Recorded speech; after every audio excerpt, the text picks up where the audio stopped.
Class BA second year, paper second Rajasthan का इतिहास। और आप लोगों का टॉपिक चल रहा है राजस्थान में जनपद। इसके अंतर्गत पहले आप लोग मत्स्य जनपद के बारे में पढ़ चुके हैं। अब आप लोगों को मालव जनपद के बारे में बताया जा रहा है।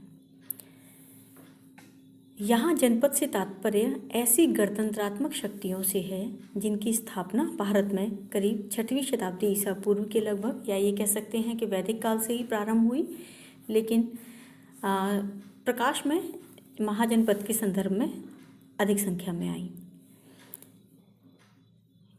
ये जो जातियाँ थीं, ये जातियाँ छोटे छोटे स्थानों पर निवास करती थीं और वहीं पर अपना केंद्र बनाती थीं। राजस्थान में मालव जनपद एक बृहद जनपद के रूप में स्थापित था, लेकिन यह मालव जनपद भारत का, राजस्थान का नहीं था। यह मालव जनपद राजस्थान में उत्तर पश्चिमी क्षेत्र से आया था। मालव जनपद के संदर्भ में पहला प्रश्न आता है, मालव कौन थे, यानी कि कौन सी शक्ति थी जो राजस्थान में आई। इनके बारे में सिकंदर के समय हमें ये उल्लेख प्राप्त होता है कि यह 4वीं शताब्दी ईस्वी में जब सिकंदर का आक्रमण हुआ, तब यह जाति पंजाब में रावी और चिनाब नदी के संगम के उत्तरी भाग में निवास करती थी।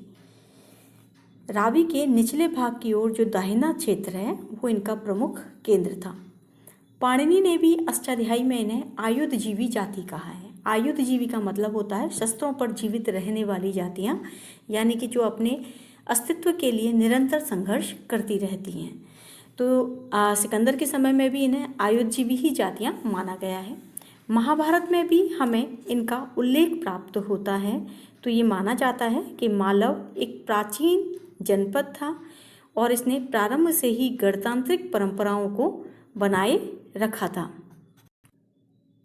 अब नेक्स्ट है प्राचीनता, या इसके बारे में हमें राजस्थान से पहले इसके बारे में कहाँ से जानकारी प्राप्त होती है। सिकंदर आक्रमण के समय हमें इसका उल्लेख प्राप्त होता है कि 4वीं शताब्दी ईसा पूर्व में जब सिकंदर का आक्रमण हुआ, तब सिकंदर को मालवों का सामना करना पड़ा। सिकंदर के आक्रमण को रोकने के लिए मालवों ने क्षुद्रक गणराज्य के साथ मिलकर इसका सामना किया। यूनानी इतिहासकार कर्टियस, जो कि जिसने कि सिकंदर के आक्रमण का वर्णन किया है, कर्टियस ने ही ये वर्णन दिया है कि क्षुद्रकों और मालवों की संयुक्त सेना में उस समय 90,000 पैदल सैनिक, 10,000 अश्वारोही यानी कि घुड़सवार और 900 रथ शामिल थे। हम देख सकते हैं कि क्षुद्रकों और मालवों की जो सेना थी वो बहुत विशाल सेना थी, लेकिन सिकंदर, जो कि उस समय में विश्व विजेता था, और सिकंदर ने मालवों पर अचानक आक्रमण किया, तो ऐसे में मालव पराजित हो गए। मालवों ने सिकंदर का सामना इतना भयंकर तरीके से किया था कि सिकंदर ने अपना क्रोध मालवों पर निकाला कि सिकंदर के सैनिकों ने मालवों के बच्चे, बूढ़े, स्त्रियां सभी पर अत्यधिक अत्याचार किए, उनका वध किया, और इसीलिए मालवों को पंजाब से पलायन करके दूसरे क्षेत्रों की ओर आना पड़ा। ये माना जाता है कि प्रारंभ में इनका जो पलायन था वो वागड़चाल और नगर क्षेत्र में हुआ, क्योंकि यहीं से इनकी मुद्रा और ताम्रपत्र प्राप्त होते हैं। कालांतर में मालव राजस्थान के अजमेर, टोंक और मेवाड़ की ओर आ गए और यहीं इन्होंने अपना केंद्र बनाया। राजस्थान में मालव शक्ति की स्थापना, अगर राजस्थान के संदर्भ में हम देखें तो ये माना जाता है सिकंदर के आक्रमण के पश्चात उत्तर पश्चिमी क्षेत्र में या पंजाब क्षेत्र में रहने वाली जितनी भी आयुधजीवी या गणराज्यिक जातियाँ थीं जिन्होंने सिकंदर के साथ युद्ध किया, उन सभी जातियों को पलायन करके राजस्थान में आना पड़ा। जैसे शिवी के बारे में आप लोग पढ़ेंगे, वो राजस्थान में आई, अर्जुनायन राजस्थान में आई, तो ये सभी जनपद जो थे वो राजस्थान में आकर बस गए। तो ऐसे में हमें ये स्पष्ट नहीं पता कि राजस्थान में आने का इनका समय क्या था। ये जातियाँ राजस्थान में आई, स्थापित हो गईं, इन्होंने अपने सिक्के भी चलाए, लेकिन इनका सही समय क्या है आने का राजस्थान में, ये ज्ञात नहीं है। इतना है कि राजस्थान के अजमेर, टोंक और मेवाड़ को मालवों ने अपना प्रमुख केंद्र बना लिया। मालवों ने टोंक के ही दक्षिण पूर्व में स्थित 70 किलोमीटर दूर 40 किलोमीटर दक्षिण पूर्व में स्थित नगर या करकोट नगर को अपनी राजधानी बना लिया। इनके जो सिक्के सबसे पहले प्रारंभ होते हैं मिलने, उन सिक्कों का सबसे पहले का समय है 150 ईसा पूर्व। तो ये माना जाता है कि जब पतंजलि के महाभाष्य में ये वर्णन है कि अर्णद यवन साकेतम अरुणद यवन मध्यमिका, मध्यमिका का मतलब है चित्तौड़, तो ये माना जाता है कि यहाँ तक जब यवन आ गए तो स्वाभाविक है मालव भी उनसे पहले ही यहाँ आ चुके थे। तो 150 ईसा पूर्व से पहले या उसके आसपास ही इन जातियों का पलायन जो था वो राजस्थान में हुआ था। अब इसी के अंतर्गत हम पढ़ेंगे शकों से संघर्ष। शक जाति विदेशी जाति थी जिसने भारत में आकर भारतीय संस्कृति को काफ़ी अर्थों तक अपना लिया था। भारत के उत्तर पश्चिमी क्षेत्र, राजस्थान, गुजरात, मालवा, महाराष्ट्र का कुछ क्षेत्र इसके अधिकार में रहा था।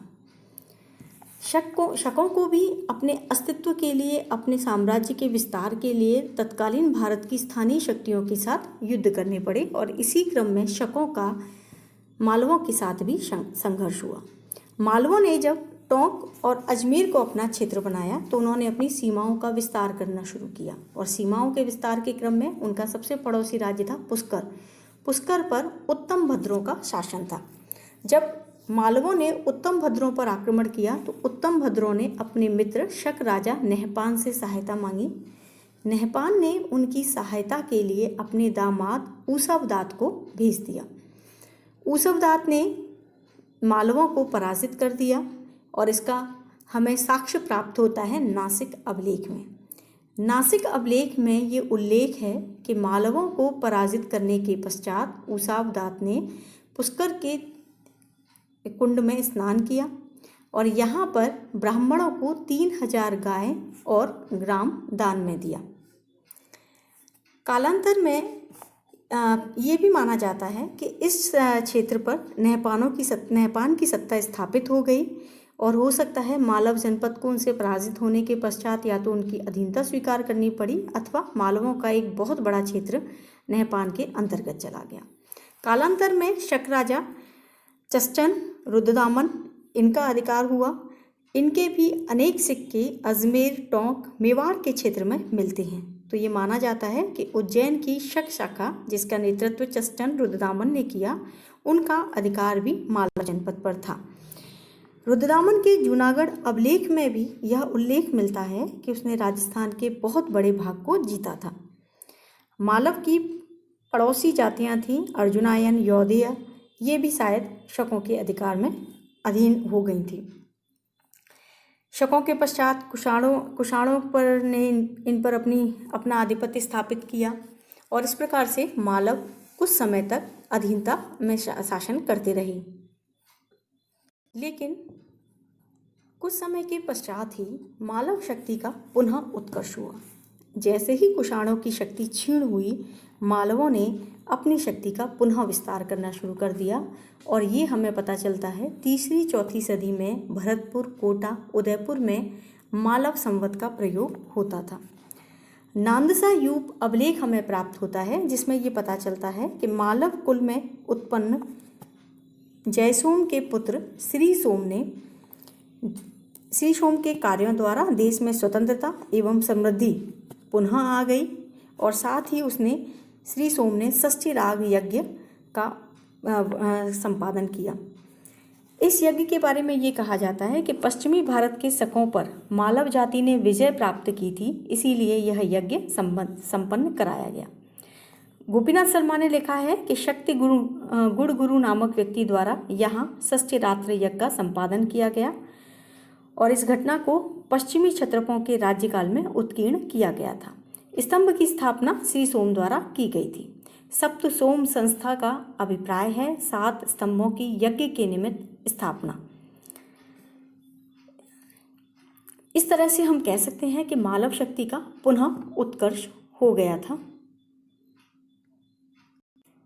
कालांतर में लेकिन मालवों का पतन हो गया, और इस पतन का हमारे पास कुछ साक्ष्य हैं कि लंबे समय तक तो शकों और कुषाणों के साथ उनका युद्ध होता रहा।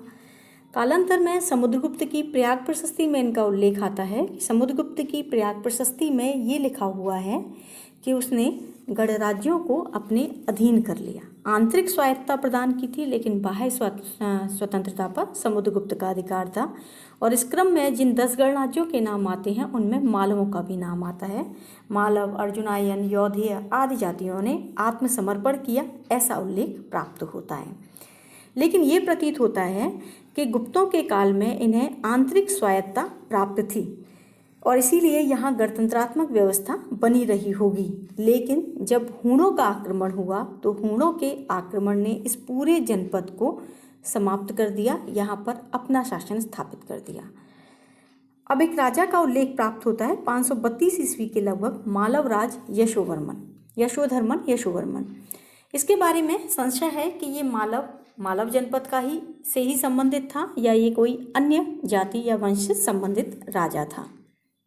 अब मालवों की सांस्कृतिक महत्ता क्या थी, यानी कि मालव हमारे लिए कैसे महत्वपूर्ण है।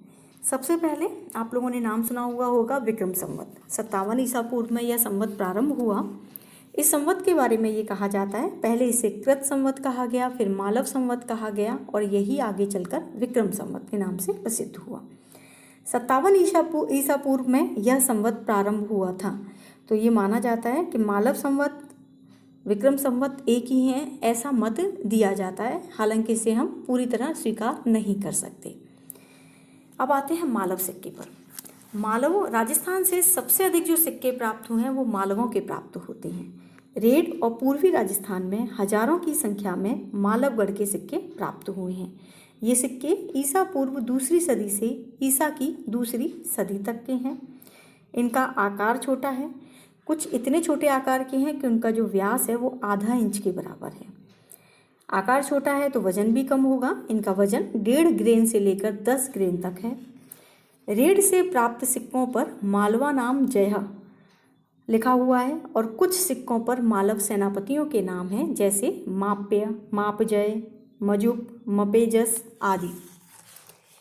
कई सिक्कों के अग्रभाग पर बोधि वृक्ष और पृष्ठभाग पर सूर्य, सिंह, नंदी, राजा का मस्तक, अग्नि तथा सूर्य के चिन्ह भी अंकित हैं। नगर या करकोट, जो कि इनकी राजधानी थी, इस राजधानी से भी मालवों के अनेक सिक्के प्राप्त होते हैं। कार्लाइल ने यहाँ से सिक्के प्राप्त किए हैं, करीब 6000 ताम्र मुद्राएं उसे प्राप्त हुई थी। इतनी अधिक ताम्र मुद्राएं प्राप्त होने के कारण ही ये अनुमान लगाया जाता है कि ये इनकी टकसाल का क्षेत्र रहा होगा, जहाँ सिक्के ढाले जाते हैं। यहाँ से प्राप्त सिक्के बहुत हल्के और छोटे आकार के हैं। ये सिक्के दूसरी सदी ईसा पूर्व से चौथी सदी ईसवी तक के हैं, यानी कि लगभग 600 वर्षों तक के सिक्के हमें यहाँ से प्राप्त होते हैं। ब्राह्मी लिपि में टंकित हैं और इन पर करीब 40 मालव सरदारों के नाम लिखे हुए हैं। यहीं से हमें एक रांगे की स्टेम सील भी मिलती है, जिसे हम मोहर कह सकते हैं। उस पर मालव जनपदस लिखा हुआ है, तो ये माना जाता है कि ये भी राजकार्य के लिए कहीं प्रयोग आती होगी। अधिकांश सिक्के परवर्ती काल के हैं। कुछ सिक्कों पर जयो मालवा नाम, कुछ पर मालवा नाम जया लिखा हुआ है और कुछ पर मालव सेनापतियों के नाम हैं। मालव सेनापतियों के नाम होने के कारण ही विद्वान ये मान्यता देते हैं कि यहाँ पर लंबे समय तक गणतंत्रात्मक पद्धति जीवित रही, इसीलिए शासकों के नाम का उल्लेख नहीं मिलता। यहाँ के धर्म की अगर हम बात करें तो ऐसा प्रतीत होता है कि मालवों ने वैदिक धर्म को बनाए रखा था। उन्होंने यूपों का निर्माण किया। अभी मैंने आपको बताया था कि उन्होंने षष्ठिराग यज्ञ के समय में सप्तसोम संस्था का उल्लेख मिलता है, तो माना जाता है 7 स्तंभों के यज्ञ के लिए स्थापना की थी। षष्ठिराग यज्ञ इन्होंने संपादित किया। उनके सिक्कों पर सूर्य, सिंह, नंदी इस तरह के चित्र मिलते हैं, तो इसका मतलब वो सूर्य, शिव और शक्ति की उपासना करते थे। एक तरफ उनके सिक्के पर बोधि वृक्ष का भी टंकड़ मिलता है। अग्रभाग पर बोधि वृक्ष है, पृष्ठभाग पर सूर्य सिंह है। तो ये मान सकते हैं हम कि धर्म सहिष्णुता थी। बौद्ध धर्म की ओर भी उनकी रुचि बढ़ रही थी और इसीलिए उन्होंने अपने सिक्कों पर भी बोधि वृक्ष का निर्माण कराया।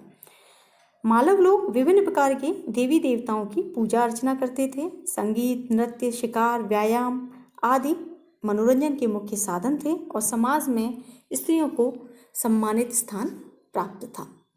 धन्यवाद।